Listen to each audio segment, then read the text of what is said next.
On February 24, 1978, 5 friends drove 50 miles to watch a college basketball game. They never came home. 4 days later, their car was found abandoned on a snowy mountain road, 75 miles in the wrong direction.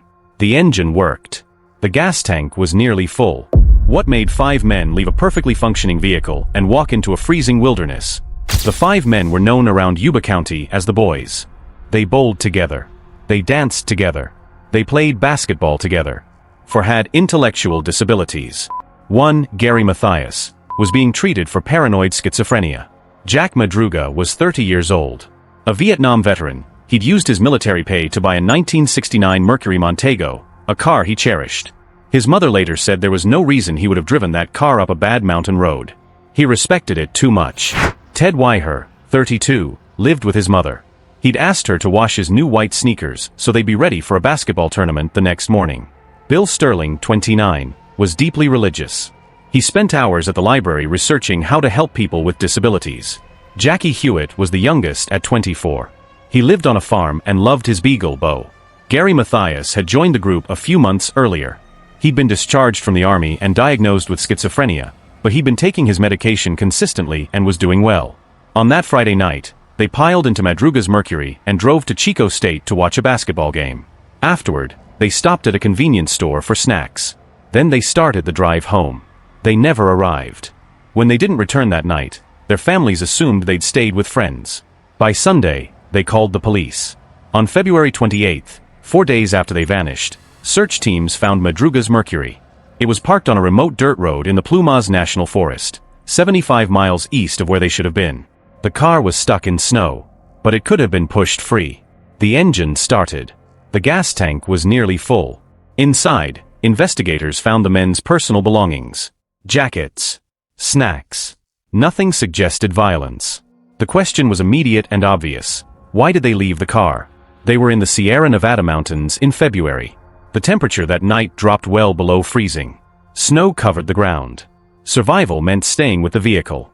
And yet, footprints led away from the car, into the trees. A massive search began. Hundreds of volunteers. Aircraft. Ground teams. Nothing. Then came spring.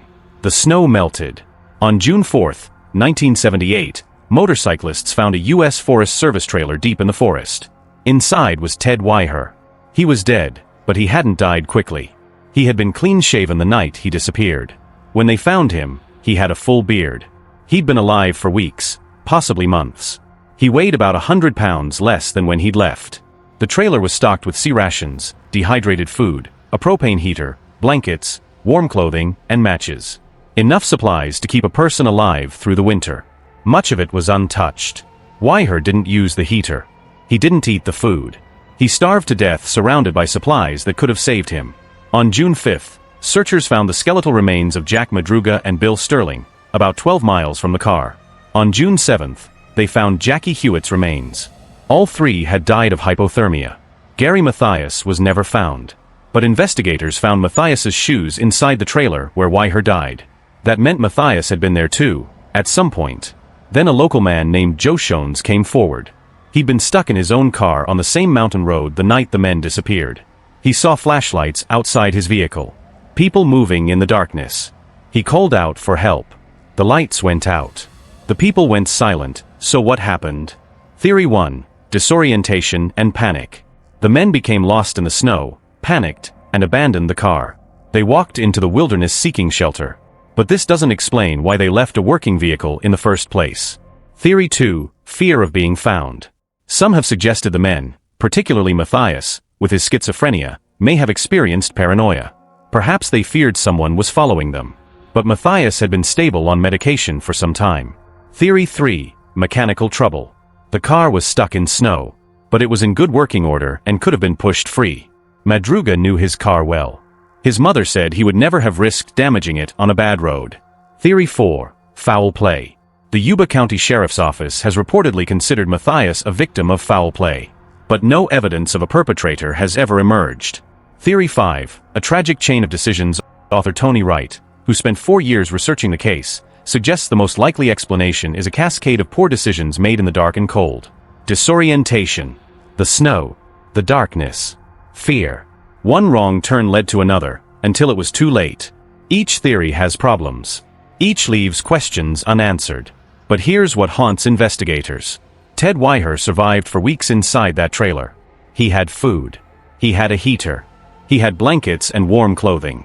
He didn't use any of it. Why? Was he too disoriented to understand the supplies? Too afraid to leave the spot where he was found? Did he believe someone was coming back for him? And where was Gary Mathias? His shoes were in the trailer. He was there. Then he left, or was taken, into the snow, without shoes. No one has ever found him. 48 years later, the Yuba County Five remain one of America's most baffling unsolved mysteries. 5 friends went to a basketball game. Somewhere between Chico and home, something changed. A car was abandoned. Men walked into the snow. One survived for weeks inside a trailer stocked with everything he needed, and still died. One man vanished completely. The case remains open. The families still have no answers. And somewhere in the Plumas National Forest, the question lingers. Why did 5 men leave a perfectly good car and walk into the cold? Subscribe for more real mysteries, strange cases, and stories that still have no easy explanation.